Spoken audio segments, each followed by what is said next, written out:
You see this and you wonder, did he lose his keys or is he blatantly stealing that bike?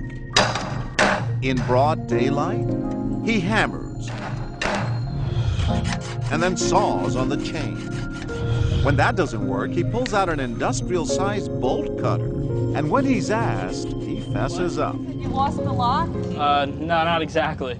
But he's not a real thief. Justin Kelly is an actor, and our hidden cameras are rolling. What happened? Nothing. I can't get through the lock. I mean, I know this is weird, but you wouldn't happen to know whose bike this is, would you? No. All right, good. Thank you. While the scene troubles Tim Lucas enough to turn around for a second look, he's on a family outing. His wife looks alarmed too, but they both move on. Colleen, my wife, she's like, he's totally stealing that bike. She was like, call the cops. It turns out Lucas is a pastor, but our thief's confession is safe with him. It was odd that somebody had all that equipment. But you didn't do anything. No. That's true. That's the bottom line. Lots of people stop and stare. A few even question the actor. I guess I have to ask, is that your bike?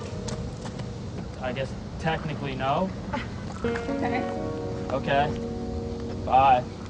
Good luck. Bye. When no one tries to stop our thief, he ratchets it up a notch with an electric saw, even putting on a pair of goggles. That finally catches the attention of Arlene Menard and her husband George. You're not stealing, right? No, why? It's not your bike, is it? I just want to know if it's your bike. No, it's not my bike, but it's not yours, so what do you care?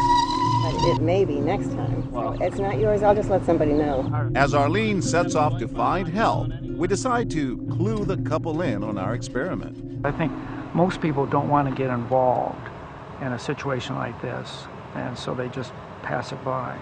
George is right. In over an hour, about 100 people pass by. Only George and Arlene try to stop him. Some tell us they plan to call the police later. Others say they're scared. Keep moving. This woman and her friends give our thief the benefit of the doubt. When we ask why, Bisa Washington tells us first impressions matter. I remember thinking young white men don't usually carry burglar tools. So we all make assumptions, huh? Yeah. I'm thinking maybe he works for the park. And our thoughts were if he'd been black or a person of color, the police would have been called in immediately.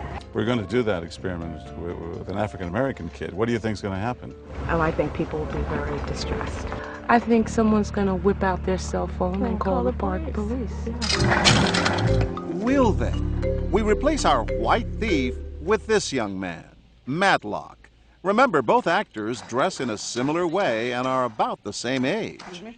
Is that your bike? Nah. Then what are you cutting the chain for? Right away. Right away, somebody yelled. Wow. Within seconds, another person confronts our thief. Is that your bike? Technically, it's not, but it's gonna be mine. More people converge. Is that on the cell phone? You call the police, he's like stealing somebody's bike. Oh, you taking that bike? Is that your bike? No, it's not, sir. Oh, why are you doing that? Is this any of y'all bikes? Is this your bike? It's not, it belongs No, to but whoever's it is. It belongs to someone. To who? Well, not to you. And sure enough, one man whips out a cell phone to call 911. Yeah, there's someone taking a bike here. Our actor triggers more reaction. Some people are even snapping pictures for evidence. I got you, bud. I got you. This guy's stealing the bike. Whose bike's over here? Once everyone moves away, we reset our cameras, and within minutes, another outraged man is yelling. Are you trying to steal that bike? Excuse me, sir, but the bike's been here for days. Like, no one's gonna take it. Well, that's not your bike then. Yeah, you can't just come in and take something from somebody. Excuse me, sir. Okay, I'll just take your tools away then. This yours, sir? Please, sir, don't touch my stuff, sir. Please, sir, do not touch my stuff. You're touching somebody else's stuff. Yeah, all right, but this has been here. Like, who's gonna take it? Well, that doesn't make it your property. Technically, it does. No, it doesn't. Technically. It's not yours to take. All right, sir. When we bring out our cameras, David Robb wants us to go after the thief. That kid in the red shirt. He's hacking away at a bike that's not his. And he has a right to take it and steal it. And he's come here with tools, obviously. You know, sir, my name is John Quinones, and this is part of a TV show called What Would You Do? You were pretty upset. I was. It's important that we speak up in these situations. I think so. It just seemed like the right thing to do. Everyone insists that justice is colorblind. Did the race of the culprit have anything to do with it? Not at all.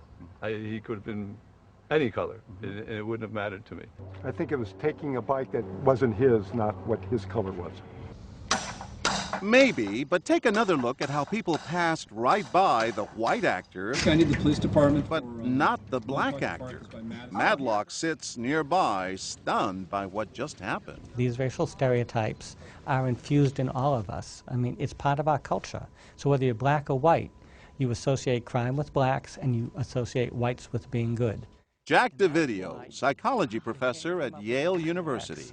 Whether we believe it, whether we notice it, whether we acknowledge it, race is affecting what I see, what I think, what I do. Dovidio says we all seize openings to reassure ourselves that we're not biased. Lost your key? Yeah, actually I did lose my key. So when given an opening like this lost key explanation, people may respond kindly. Challenging the actor might come off as racist. So I get the back, you get the front. Yeah, good luck to you. Thank you, sir.